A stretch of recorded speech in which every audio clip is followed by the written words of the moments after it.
What's up, party people, and welcome back to my channel. So today we're going to do a side-by-side wear test and comparison of the Charlotte Tilbury Hollywood Flawless filter with the brand new e.l.f. Halo Glow liquid filter. And we're going to see if the e.l.f. one is actually a dupe, so let's get into it. Starting with the very infamous viral Charlotte Tilbury Hollywood Flawless filter. The mini size is 15 and the full size is 44. So what is this exactly? So this is a complexion booster that blurs, smooths, and illuminates the skin for a real-life filter effect. It's got light coverage and a radiant finish. You can wear it by itself as a standalone foundation if you like a light coverage and dewy finish. You can wear it as a primer underneath foundation just to give you some more glow. You can wear it on top of foundation as a liquid highlighter, or you can mix it into your foundation. Like I know the trend right now is mixing it into your foundation to give you like a red carpet effect, because there's some makeup artists that said that they do this for their celebrity clients. So there's a multitude of ways to wear this. It's apparently going to be good for all skin types, normal, oily, dry, and combination. It contains finely milled powders that blur the skin and pores for a smoother, soft focus look. Porcelain flower extract, which is a Thai flower derivative that brightens and moisturizes the skin. A lightweight, moisturizing, glossy oil that reflects and adds light where you need it. So there are 12 shades in the full size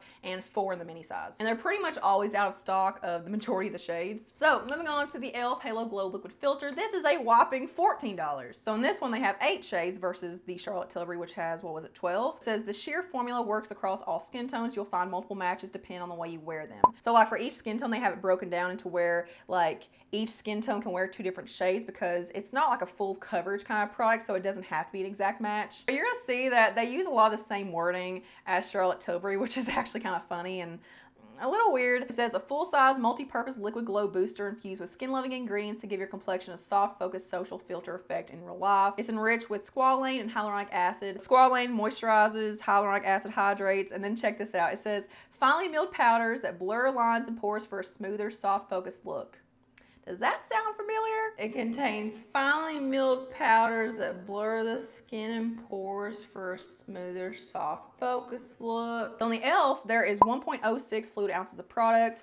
In the full-size Charlotte Tilbury, there is 1 ounce. So $14, more product. So I got the shades 2, 3, and then I also got the shade 7 to use as bronzer, because I thought, why not? It's available. Like, it's not gonna be available for long, so let's do this. Just a little side-by-side comparison so you can see the undertone and stuff. This is shade 2, which is Fair Light, and this is shade 3, Light Medium. So Fair Light is very yellow undertone, and Light Medium is very peachy and very pink. Here is shade 2, Fair Light. So this is the one that's more yellow tone. Here's shade 3, the peachy guy. And here's the shade that I got for bronzer. So this is shade 7. So this one's a nice bronzer shade, I feel like. It's not too cool, not too warm. And here's a Charlotte Tilbury medium 4.5. So it looks like if I mix these two together, like if I mix shade 2 and 3 together, it would be a good color match to the medium 4.5 in Charlotte Tilbury. So yeah, as you can see, like they all have very like skin tone-esque qualities to them. Let's just go into shade 2 first, just because I like the undertone better. So I'm gonna do the e.l.f. on this side and the Charlotte Tilbury on this side. So I'm gonna use 2 separate brushes, but these are the same kind of cut. I'm just gonna go in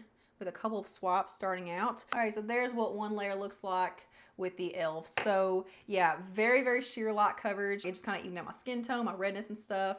But like you can see, all my blemishes in all their glory. As you can see, it has a really, really pretty glow, very pretty radiance and dew. There's no obvious detectable shimmer or like chunks of sparkle or anything on my skin, so that's always good. It doesn't look cakey or heavy or anything. It does look fairly lightweight. Honestly, it's just one of those things where it's like your skin but better. So switching brushes and going on to this side with the Charlotte Tilbury now. I do have less to cover up on this side, so I do want to add just a couple of dots to these areas where I have like red blemishes. So I just want to see if I can build this up. I felt like I got a little more coverage on the Charlotte side, and that could just be where I like spot concealed more. So let's go on the e.l.f. side. Let's just do that exact same thing. I feel like I did, but like maybe I just need to be a little more precise with it. I'm just gonna do the exact same thing and just kind of dot it on like that very lightly. I will say the e.l.f. one does apply more product. I'm just gonna stipple over those areas just to kind of preserve that coverage, and that did the exact same thing. So I've got some blemishes up through here that are kind of bother me. So let's do a little bit right there. So yeah, here is the e.l.f. side.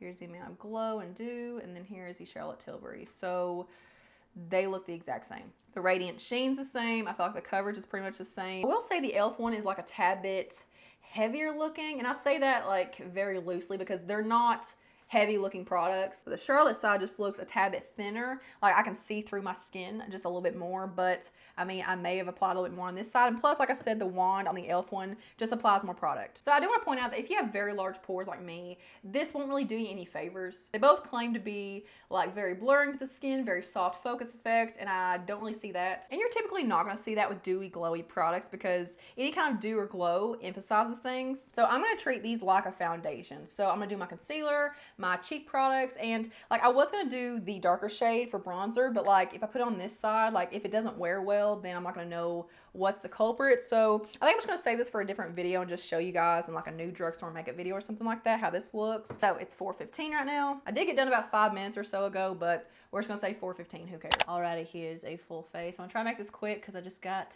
a headache. So let's hurry it up. And I gotta say, once you do a full face, like if you really treat this seriously as a foundation and not just like a complexion booster, a glow enhancer, a tinted whatever, like it really does look like a foundation. And no, I don't have full coverage still. Like you can still see my blemishes and stuff underneath, but I'm okay with it. So yeah, I'm gonna go ahead and go about my day. And if you're wondering what's on my face, I'm gonna have all my products linked below in a full-on breakdown, makeup and skincare. Yeah, I'll see you guys later tonight. So final checkout time, it is now 11:18. We just hit and passed the 7-hour mark. By the way, I didn't mention this earlier, but I used all trusted products. Like I use products that are holy grails that I know how they work. So if either of these products have a fighting chance of holding up, they're gonna hold up with these products. So if you can't tell, I'm a little greasy. Yeah, no shit, Sherlock. I feel like I look better on camera than I do in real life. Like in real life, I look like I could literally like do like this in a club and people think I'm a disco ball. So bit of a problem. I definitely feel like saying that these are good for all skin types, including oily, it's a bit of a stretch. So I did start getting greasy and just feeling very oily around, let's see, when was it? Honestly, I think it was about 2 hours into it. Like I feel like I looked at the time and it was like 6:15. My face was just looking really shiny. A few hours ago, it got to the point where like it felt very uncomfortable, like on both sides. Like they literally feel the exact same way. Not just the touch, like whenever I touch them, they both feel very tacky. Like even though I set it with powder, they don't feel set. My face just started feeling very mask-like. Like imagine how a clay mask feels after it's been on for like 15 minutes. You know how it starts kind of drying and crackling? That's how my face makeup started feeling. It just kind of felt like kind of suffocating. Strangely enough, I don't feel that now. I will say I am a tad bit more blurred on the e.l.f. side, like right through here in my T-zone. Like it's literally so minuscule though, I don't even know if it's worth noting, but I look a tad bit more mattified. I don't think you would call any of this mattified. In terms of wear and finish, they are close to identical. Like literally they wore the exact same way. I'm oily in the same spots on both sides. I will say I don't see patchiness. I don't see any separation. I don't really see any wear issues outside of just being oily on either side. All the cheek products are still intact. Like they're still going pretty strong. Usually my chin is very red, like it's very broken apart. It's kind of patchy. I don't do anything like that. Even my nose, that tends to look kind of red and patchy, and like the product starts separating, especially like the powder and the foundation, but it's not doing that either. So overall, yeah, these are dupes. So for me and my skin type, because I'm oily and stuff, I wouldn't wear these as a foundation. I don't even know if I'd wear them as a primer. I'd be okay with wearing them as a liquid highlighter, maybe even mixing them into my concealer, like just like a little dot under my eyes. As far as foundation goes, it's just too greasy for me. So if you have dry or mature skin, I think these would be phenomenal for you. So if you guys have tried either one of these, and please leave your review in the comments below, along with your skin type, how it wears on you, just all the good stuff. If you enjoyed this video and if you found it informative and helpful, and if I helped you save money, then give it a big old, oh, why does my clicker never work anymore? Thumbs up. Oh, there it went. Thumbs up. Here's a couple more things for you to check out next. Just venture around the channel, make yourself at home. Subscribe if you're not already, and turn the notification bell on to always see my stuff. Everything that's on my face today will be listed below in the description box and full-on breakdown if you do want to recreate this. But I will see you guys in the next one. Mwah.